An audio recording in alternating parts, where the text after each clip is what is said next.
Okay, so the Yankees brass has a powwow, potentially big moves coming, and someone got a big promotion. Let's talk about it.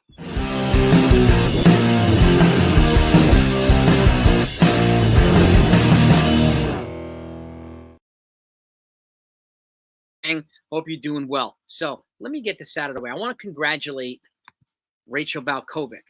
Okay, she was the first female manager in pro baseball history.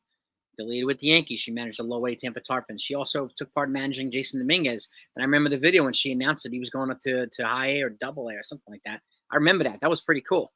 Well, Jeff Passan's reporting that she has now been taking a huge promotion, and she's going to be going over to the Miami Marlins, and she's going to become their director of farm, their farm director. She's going to run the whole show over there, scouting and everything.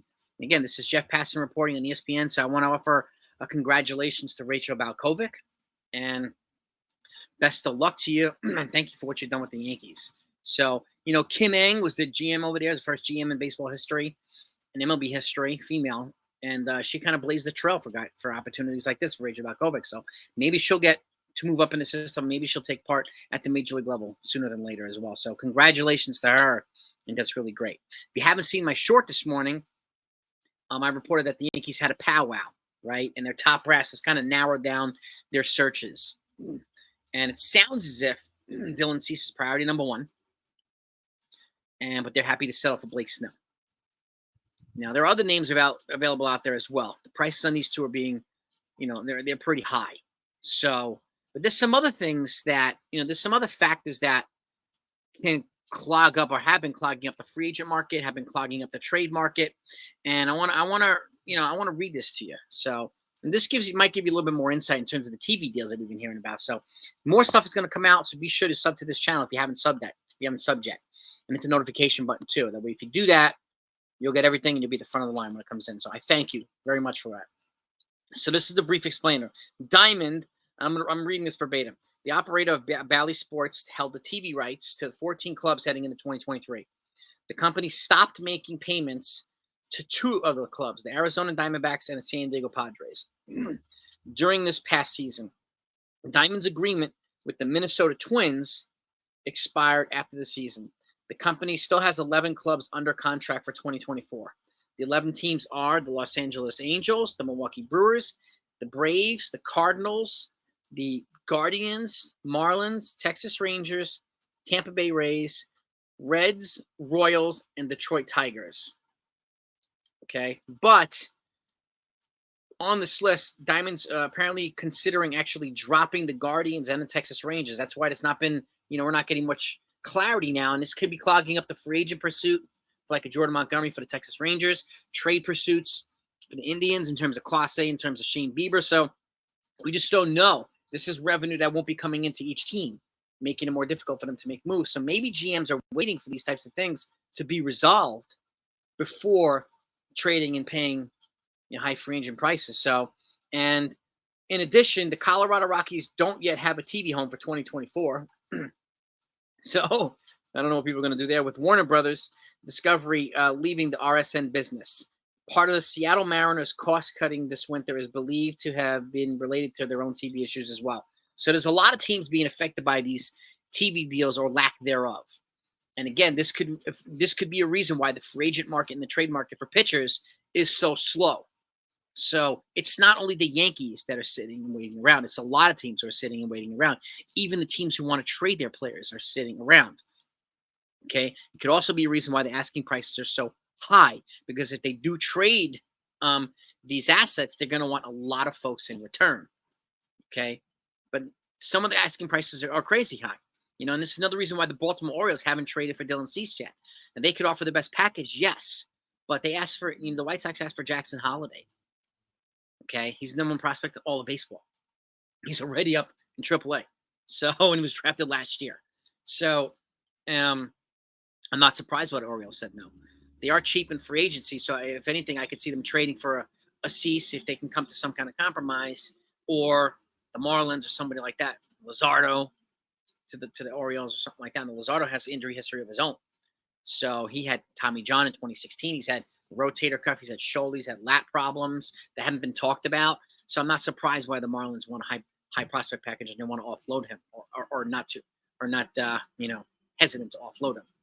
So there's some people with question marks.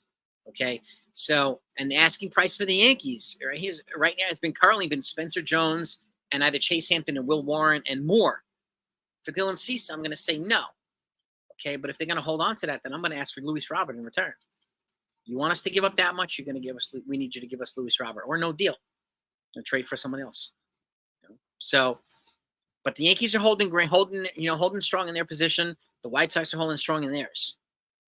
Okay. So we still don't know, which is why I bring up, again, a guy who's apparently not considered by the Yankees at all, Shota Imanaga, because he's a free agent.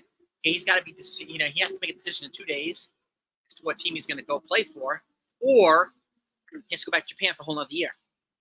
So, and apparently the Yankees not in on him, which kind of confuses me because the argument is that he's a fly ball pitcher, right? He's a fly ball pitcher, not a fit in Yankee Stadium. Well, here's the list of all the top fly ball pitchers, okay, in baseball here in the major leagues. Look at it. Christian Javier, Jordan Lyles, Zach Gallen, okay, Cy Young candidate. Garrett Cole's on there, Kyle Freeland, okay, Logan Gilbert, Verlander, Mike Lorenzen, Jordan Montgomery.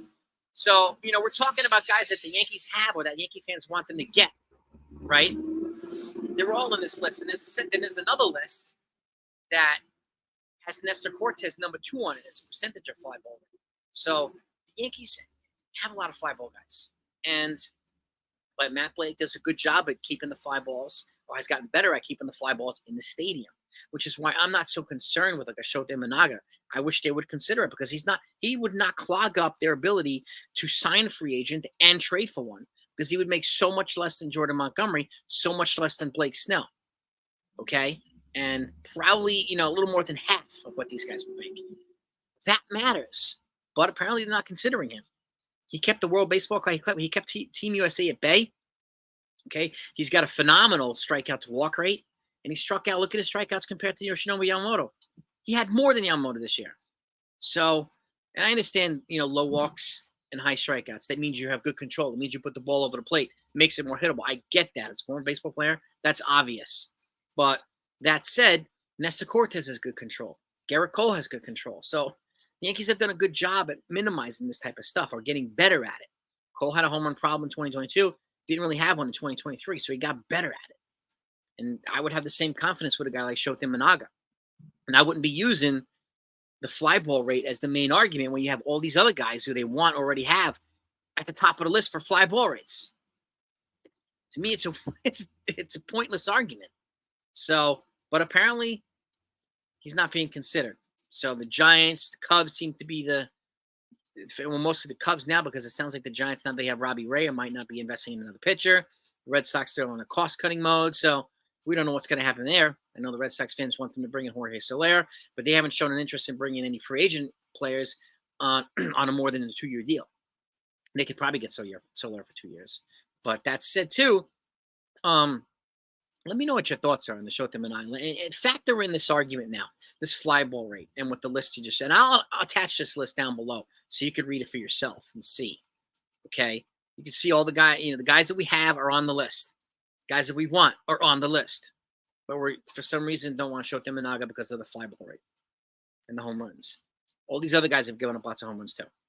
So it confuses me. And I mentioned this a couple days ago. This argument confuses me. So, especially when you have multiple Yankees pitchers on this list or another list in terms of fly ball rates. Okay, and that particular list, fly ball outs. So their ability to keep the ball in the stadium, right there, is that list. Okay, so but congratulations again to Rachel Balkovec. All the best in your new endeavor. I hope you keep going up, and I hope you become a major league manager one of these days.